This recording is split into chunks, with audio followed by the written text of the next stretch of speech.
जिंदगी के भिन्न रंगों को समेट कहानी का आकार देता हूँ। कुछ इसलिए ही तो कहानीकार कहलाता हूँ।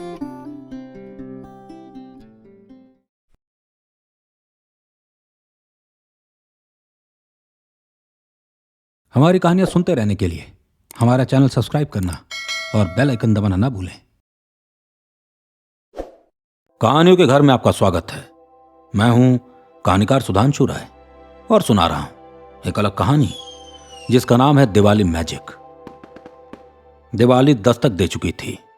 घरों को जगमगाती लाइट्स ने रोशन कर दिया था। दिल्ली शहर किसी सजी दुल्हन से कम नहीं लग रही थी। फेस्टिव माहौल अब पसर चुका था। हर कोई दिवाली के इस हफ्ते को लेकर उत्साह से भरा था। जहां रोड्स गाड़ियों से खचाखच भरी थी, वहीं मार्केट्स में भी लोगों की भीड़ उमड़ पड़ी थी। कई मेले भी लग रहे थे तो कई घरों में ही लोगों का आना जाना था। पापा मुझे वो जैकेट दिला दो ना प्लीज। एक बड़े मॉल के बाहर आर्या अपने पापा से जिद करने लगा। पापा ने मां की ओर देखा और मां ने इशारों में ही बता दिया, अरे दिवाली है, खर्चा तो करना ही पड़ेगा। पापा ने आर्या को उठाकर कंधे पर बिठा लिया। ओके चलो आज तुम्हारी शॉपिंग करते हैं। और पापा वो फुलझड़ी प्लीज। अरे हाँ भाई सब लेंगे, चलो तो सही। फुटपाथ के किनारे बैठा भोलू आर्या को एकटक देख रहा था। एक हाथ ठोड़ी पर था और दूसरे हाथ में कुछ खाने का सामान, न्यूज़पेपर के एक टुकड़े में। मायूस नजरों से वो उनको जाते देखता रहा। कैसे आर्या उछलकर अपने पापा के कंधों पर बैठ गया। माँ भी उसको पीछे से देख देख कर स्माइल कर रही थी और पापा नाचते आगे बढ़ रहे थे। परिवार कितना अच्छा होता है। आर्या कितना किस्मत वाला है ना। भोलू सोच ही रहा था कि अचानक एक आवाज ने उसका ध्यान तोड़ा। क्या लड़के क्या कर रहा है? यहाँ सामान बेचना अलाउड नहीं है, चल निकल। मॉल का सिक्योरिटी गार्ड था। भोलू ने बोरी पर फैले अपने सामान को तुरंत इकट्ठा किया और कंधे पर टांगे तुरंत वहां से निकल गया। थोड़ी दूरी पर उसका भाई राजू लाइट्स बेच रहा था। अरे क्या हुआ, इतनी जल्दी क्यों चला आया? उसने पूछा।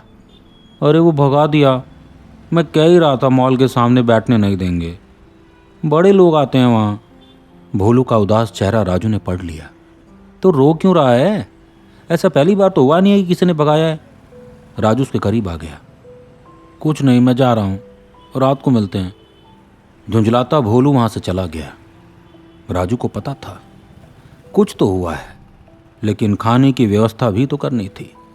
वो वापस सामान बेचने में लग गया। मैडम ये वाली लाइट्स देखो, सिर्फ 100 रुपए की है, ये ले जाओ। लगभग 10:30 बजे राजू लौटा तो पाया भोलू अपने टेंट के बाहर बैठा आसपास के घरों की लाइट्स को देख रहा है। ये ले रसमलाई और दूध, भूख लगी होगी तुझे। राजू उसके पास आकर बैठ गया। भैया माँ और पापा को आपने तो देखा है ना, कैसे थे वो? क्या वो हमारे साथ खेलते थे, हमें हवा में झुलाते थे, माँ हमें देखकर मुस्कुराती थी, पापा अजीब अजीब सी शक्लें भी बनाते थे? भोलू की आंखों से आंसू पानी की तरह बहने लगे। राजू बड़ा भाई था, वो बिल्कुल कमजोर नहीं दिख सकता था। चेहरा फेर कर उसने खुद की आंखों को पूछा, अरे क्या हुआ तुझे आज? पापा मम्मी दोनों तुझसे बहुत प्यार करते थे, और अब वो नहीं है तो मैं हूं ना। चल पहले ये खा ले, फिर मैं तुझे नाच कर दिखाऊंगा। राजू ने अपनी आंखें टेढ़ी की तो भोलू को हंसी आ गई। राजू जानता था भोलू किस दौर से गुजर रहा है। वो भी तो गुजरा था उस दौर से। दोनों देर रात खेलते रहे, लेकिन भोलू जब सो गया तो राजू टेंट के बाहर आकर बैठ गया। कैसे संभालूंगा मैं भोलू को, वो सोचता रहा। क्या दोनों रोड के होकर ही रह जाएंगे? अपने छोटे भाई की फिक्र राजू को अंदर तक टटोल गई। उसने रात को ही सजावट के सामान बनाने शुरू कर दिए। ये तोहफा उसे उसके पिता दे गए थे। रजौरी के पास ही तो उनका घर था और उसके पिता जबरदस्त कारीगर थे। दिवाली पर ऐसे ऐसे नायाब सामान बनाते थे कि दूर दूर से लोग खरीदने आते। कुछ सजावट के होते तो कुछ रियल लाइफ से इंस्पायर होके। उनकी एक कला तो बहुत मशहूर भी हुई थी, जिसको मिट्टी से बनाकर रंगा गया था, जिसमें कुछ बच्चे अनार जलाते दिवाली का मजा ले रहे थे। लेकिन एक रात जब वो दुकान बंद कर घर लौटने को हुए तो एक रोड एक्सीडेंट में मारे गए। माँ भी कुछ ही दिनों में चल बसी। तब राजू शायद 12 साल का था, लेकिन पापा के साथ काम करते करते उसने एक कला सीख ली। आज की रात वो अपने इस दर्द को उन सामानों में भिगो देना चाहता था। सुबह जब भोलू की आंख खुली तो चौंक गया। वाह भैया, ये तो बहुत सुंदर है। कब बनाया आपने? इतने सुंदर तो पहले कभी नहीं बने। कुछ छोटे लैंप्स थे तो कुछ मिट्टी के बने खिलौने, पॉट्स और बहुत कुछ, लेकिन एक चीज सबसे खास थी और अलग भी। मिट्टी का बना छोटा आदमी जिसने सूट बूट पहना हुआ था। ये ले, ये तेरे लिए। राजू ने उस मिट्टी के बने आदमी को हाथ में लिया और भोलू को दे दिया। ये क्या है भैया? भोलू उसको उंगलियों से टटोलने लगा। समझ, तेरा सबसे खास दोस्त। जो भी तू महसूस करे इसे बता देना। ये सुनेगा? भोलू बोला। हाँ ना, अरे इसमें जादू है। अगर ठीक से इसको अपनी बातें बताएगा तो हो सकता है ये तेरी बातें पापा और माँ तक पहुंचा भी दे। अरे वाह, कहीं मेरी इच्छाएं भी पूरी कर सकता है। हाँ ना, अगर तूने मन से मांगी तो क्यों नहीं? क्या सच? भोलू खुशी में झूम उठा। राजू बस चाहता था कि भोलू अकेला महसूस न करे। अब कोई तो होगा जिससे वो बातें करेगा। इसी बहाने उसका जी हल्का हो जाएगा और दिवाली का समय भी कट जाएगा। भोलू अब दिन भर उस मिट्टी के आदमी से बात करता। तुम पापा मम्मी को बता दोगे मैंने आज कई सामान बेचे? कभी वो अपने फटे कपड़ों की बात करता। इस दिवाली नहीं, अगली दिवाली मैं और भैया नए कपड़े लेंगे। ये मॉल पैसों वालों के लिए है। जब मैं बड़ा हो जाऊंगा तो इसमें जाऊंगा और सबसे पहले उस गार्ड अंकल को देखूंगा मैं। हाँ, वो बच्चा दिन भर उससे बातें करता, सब कुछ खुलकर बताता। राजू को भी तसल्ली रहती। क्या बताया आज इसे तूने? जब वो पूछता तो भोलू मना कर देता। ये हमारे बीच की बात है। कभी कभी तो सोने से पहले भोलू कैंडल जलाकर उस आदमी के सामने रख देता और बातें करता रहता। भोलू ने उसका नाम बड़ा आदमी रखा। छोटी दिवाली आ गई। आज सुबह भोलू ने उस मिट्टी के बड़े आदमी को अपने पास रखकर प्रार्थना की, मांगा कि ऊपर वाला उसके साथ साथ राजू और बड़े आदमी का भी ध्यान रखे और इस दिवाली उनको ढेर सारे गिफ्ट्स मिले। शाम होते होते दीपों के पर्व ने हर घर को छू लिया। घरों के बाहर लाइट्स और दिए दिखने लगे। बच्चे त्योहार को अब करीब से महसूस करने लगे। अगले दिन दिवाली जो थी, भोलू डरा सा मॉल के बाहर सामान बेचने के लिए बैठा था। वो राजू को आज अच्छे पैसे देना चाहता था। अगले हफ्ते से उसके स्कूल भी तो खुलने वाले थे। अंकल ये ले लो, बहुत अच्छे हैं, गेट पे बहुत सुंदर लगेंगे। एक व्यक्ति को उसने आवाज लगाई, पर उस व्यक्ति की नजर उस मिट्टी के आदमी पर गई। ये देगा? इसके 200 दे दूंगा। भोलू ने बड़े आदमी को अपनी मुट्ठी में छुपा लिया। नहीं, ये नहीं। ग्राहक आगे चला गया। तभी सिक्योरिटी गार्ड की आवाज आई। अरे तू फिर आ गया, भाग यहां से। वो भोलू की तरफ गुस्से में आया। भोलू के हाथ पांव फूल गए। वो बच्चा अपनी आंखें बंद किए अपने हाथों से खुद को बचाने लगा। उसे पता था आज वो गार्ड उसे मारेगा, लेकिन एक आवाज ने वहां सब कुछ बदल दिया। अरे क्या कर रहे हो? दिमाग ठीक है तुम्हारा? ये मेरे साथ है। भोलू को कुछ समझ नहीं आया। वो बस आंखें बंद किए कुछ देर बैठा रहा। जब सिक्योरिटी गार्ड उसके करीब गया ही नहीं तो उसने धीरे से अपनी आंखें खोली। गार्ड खड़ा बस उसे देख रहा था। भोलू ने नजरें घुमाई। दूसरी तरफ एक बेहद महंगी गाड़ी खड़ी थी, जिसको खोलकर बहुत ही हैंडसम व्यक्ति बाहर आया। लंबे से कोट को पहने वो किसी सुपरस्टार से कम नहीं लग रहा था। गार्ड की हिम्मत भी नहीं हुई कि वो भोलू को छू भी सके। जाओ, देख क्या रहे हो? ये मेरा दोस्त है। उस व्यक्ति की आवाज दमदार थी। गार्ड तुरंत वहां से चला गया। इतनी महंगी गाड़ी और इतने जबरदस्त आदमी को देख लोग वहां आसपास बातें करने लगे। कुछ को तो लगा वो कोई फिल्मी हीरो है। व्यक्ति सीधे चलकर भोलू के करीब आ गया। अरे डरो नहीं, अब तुम्हें कोई कुछ नहीं कहेगा। मैं बैठ जाऊं तुम्हारे साथ? वो आदमी बोला। यहाँ नीचे? आपके कपड़े गंदे हो गए तो कुछ लेंगे आप? मेरे पास बहुत कुछ है दिवाली के लिए। मैं लेने नहीं, देने आया हूं। वो आदमी भोलू के बगल में बैठ गया। आपने कहा आप मेरे दोस्त हैं, आपको तो मैं जानता भी नहीं। भोलू के शब्द मासूम थे।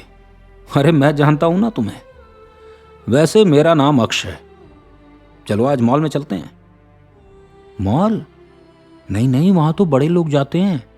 मेरे कपड़े भी तो देखो, कोई जाने नहीं देगा। अरे मेरे साथ चलो और आज जो चाहे खरीदो, सब मेरी तरफ से। आपकी तरफ से क्यों? आप मुझे किडनैप करने आए हो? भोलू हल्का पीछे हो गया। अरे नहीं नहीं, दोस्त बनाया है तुम्हें तो दोस्ती भी तो निभाऊंगा। भोलू सोच में पड़ गया। मुझे नहीं, मुझे मेरे भाई के लिए कुछ चाहिए। बात तय हो गई। दोनों मॉल के अंदर गए। हालांकि हर कोई उन दोनों को अजीब सी नजरों से देख रहा था। एक बहुत ही जबरदस्त कपड़ों में और दूसरा फटे कपड़ों में। पहली बार भोलू ने मॉल को अंदर से देखा था। उसकी आंखें खूबसूरती को समेट लेना चाहती थी। वो तो खो सा गया चमकती दुकानों और अंदर के माहौल में। अक्ष ने बहुत कुछ खरीदने को बोला, लेकिन भोलू ने सिर्फ ली तो 2 रसमलाई और 1 लस्सी। उसके चेहरे पर हैरानी साफ देखी जा सकती थी। भोलू महंगे से महंगे कपड़े ले सकता था, खिलौने ले सकता था, मिठाइयों के डिब्बे ले सकता था, लेकिन लिए सिर्फ रसमलाई और लस्सी। दोनों जब बाहर आए तो भोलू ने अपने भाई के दिए उस छोटे मिट्टी के बने आदमी को बंद मुट्ठी खोलते अक्ष की ओर बढ़ा दी। ये मेरे लिए सबसे कीमती है, लेकिन आपने मेरे लिए जो किया है वो किसी ने आज तक नहीं किया, इसलिए मैं ये आपको देता हूं। आपको भी मैं खाली हाथ नहीं जाने दूंगा। अक्ष की आंखें भर आई। वो उस मासूम के चेहरे को बस खड़ा देखता रहा। Thank you. इतना बोलकर भोलू अपना सामान लिए अपने घर की ओर दौड़ गया। जब भाई से मिला तो खुशी में उसने रसमलाई और लस्सी उसे दे दी। भाई देखो मैं तुम्हारे लिए क्या लाया। राजू के चेहरे पर मुस्कान उभर आई। अरे मेरा छोटा भाई मेरे लिए क्या लाया है? लगता है बिक्री अच्छी हुई है। नहीं, मेरे दोस्त ने दिए ना। लेकिन सॉरी, मैंने आपका दिया वो मिट्टी वाला आदमी उसे दे दिया। दोस्तों के बीच लेन देन तो होती रहती है ना। राजू ने इमोशनल होकर उसे गले लगा लिया। छोटी दिवाली बीत गई और दिवाली का दिन आ गया। दोनों भाइयों ने पूरी मेहनत की कि ज्यादा से ज्यादा सामान बिक सके, और थक हार कर जब शाम को लौटे तो दिवाली का माहौल अब उन्हें महसूस होने लगा। भाई वो देखो, आसमान में पटाखे फूटने लगे। रंग बिरंगे पटाखों ने आसमान को भर दिया। भोलू खुशी में नाचने लगा। राजू भी मुस्कुरा दिया। घरों से लोग सज धज कर बाहर आने लगे। हर कोई दिवाली तैयार था। कुछ लोग गिफ्ट्स लिए दूसरों के घरों में जाते तो कुछ लोग एक दूसरे से मिलने लगे। इसी बीच 4-5 लड़कों का एक ग्रुप पटाखे जलाने के लिए उनके टेंट के करीब आ गया। भोलू मुस्कुराता उनके करीब चला गया। राजू कुछ बोलता वो दौड़ चुका था। बच्चा मन कैसे रोक पाता। भोलू उनके पीछे खड़ा ही हुआ था कि ग्रुप के एक बच्चे ने बाकी बच्चों को इशारा किया। सबने पीछे मुड़कर देखा। पटाखे जलाएगा? ऋषभ नाम के लड़के ने पूछा। नहीं, आप जलाओ भैया, मैं देखूंगा। भोलू मुस्कुराया। अरे मैं मजे ले रहा था, भाग यहां से। खाने के पैसे नहीं, पटाखे देखेगा। भैया देख ही तो रहा हूं, बस यहीं खड़ा रहूंगा। इतने में किरण नाम के लड़के ने गुस्से में भोलू को धक्का दे दिया। भोलू नीचे गिर गया। झोपड़पट्टी के लोगों के साथ हम खड़े भी नहीं होते। चल, कुटाई करेंगे वरना तेरी आज। राजू गुस्से में आग बबूला हो गया। उसने सीधे दौड़ते हुए किरण को धक्का मारकर गिरा दिया। हाथ कैसे लगाया तूने मेरे भाई को? बात आगे बढ़ गई और उन बच्चों के परिवार वाले भी वहां पहुंच गए। अरे चोर हो तुम दोनों, चोरी करने आए थे ना? अपनी अपनी जेब तलाशो, कुछ चुराया होगा इन्होंने। किरण के पापा लंबे चौड़े थे। अरे पुलिस बुलाओ, इनको यहाँ रहने क्यों दिया जाता है? निकालो इनका टेंट यहाँ से। अभिषेक की माताजी भी घोड़े पर सवार थी। लोगों ने राजू का कॉलर पकड़ लिया और घसीटना शुरू कर दिया। तभी एक आवाज आई। क्या चल रहा है वहां पर? सामने बड़ी गाड़ी के सामने अक्ष खड़ा था। उसके पीछे 4 लोग और खड़े थे जिनके हाथों में बड़े बड़े गिफ्ट्स थे। बच्चों के साथ ऐसा कर रहे हो? अंदर जाओगे तुम सब। इतनी बड़ी गाड़ी और जबरदस्त दिखने वाले अक्ष को देख सबकी आंखें खुली की खुली रह गई। अरे कौन हो भाई तुम? किरण के पापा ने हिम्मत दिखाई। इनका दोस्त और अगर अगले 2 मिनट में तुम लोग यहां से नहीं निकले तो एफआईआर तुम्हारे नाम करूंगा। और बाकी मेरे पीछे खड़े मुस्टंडे तुम्हें दिख ही रहे होंगे, इन्होंने ऐसे ही बॉडी नहीं बनाई है।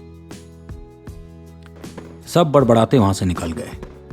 किसी को यकीन ही नहीं हो रहा था कि वो आदमी उस टेंट में रहने वाले बच्चों का दोस्त है। भोलू को हल्की चोट लगी थी, पूरा डर गया था वो बच्चा। अक्ष ने उसे गले से लगा लिया, फिर कंधे पर उठा लिया। भोलू खिलखिलाकर हंसने लगा। थोड़ी देर उसके साथ खेलने के बाद अक्ष ने उसे नीचे उतारा। ये कौन है भोलू? राजू ने पूछा। भैया यही तो मेरे दोस्त हैं, इन्होंने ही मुझे तुम्हारे लिए रसमलाई दिलवाई थी। राजू हैरानी में देखता रहा। उसे समझ ही नहीं आया कि अभी हुआ क्या, और इतना बड़ा आदमी उनको अपना दोस्त क्यों बता रहा है। अक्ष ने गिफ्ट्स उनके टेंट में रखवा दी, मिठाइयाँ, खिलौने, पटाखे और न जाने क्या क्या। वो दिवाली की रात भोलू की सबसे यादगार रात थी। उसे लगा जैसे उसके पापा उसके साथ हों। कंधे पर बैठकर घूमा वो, खूब मस्ती की, दिए जलाए, नए कपड़े पहने जो अक्ष लाया था। रात को टेस्टी खाना भी खाया, गिफ्ट्स को खोल खोल कर देखा।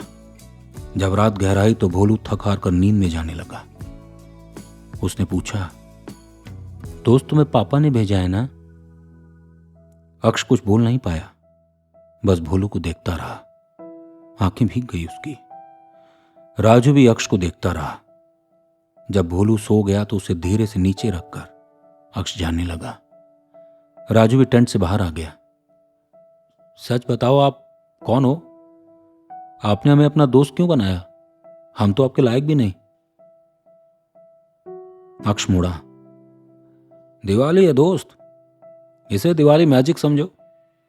एक नीले रंग के गिफ्ट को भोलू ने अभी नहीं खोला है, तुम खोल लेना, वो तुम्हारे लिए है, क्योंकि तुम कलाकार जबरदस्त हो। देखो मैं कितना शानदार हूं। और हाँ, तुम्हारा भाई मुझे बड़ा आदमी कहता है। इतना कह उसने आंख मारी और पलटकर गायब हो गया, जैसे आग हवा में घुल गई। राजू आश्चर्य में इधर उधर देखने लगा। न गाड़ी खड़ी थी और न अक्ष के साथ आए लोग, पर वो बार बार सोचता रहा, अक्ष ने ये क्यों कहा कि देखो मैं कितना शानदार हूं। अंदर जाकर उसने वो नीला डब्बा खोला। 3 बॉक्सेस थे उसके अंदर। एक में वही मिट्टी का बना आदमी था, दूसरे में एक लॉटरी का टिकट और तीसरे में एक लेटर। लेटर पर लिखा था, लव यू पापा और मम्मी। राजू की आंखें अब रुकने का नाम नहीं ले रही थी।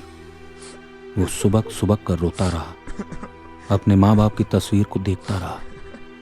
उसे समझ आ गया था, अक्ष बिल्कुल वैसा ही दिखता था जैसे उसने मिट्टी से उसे बनाया था।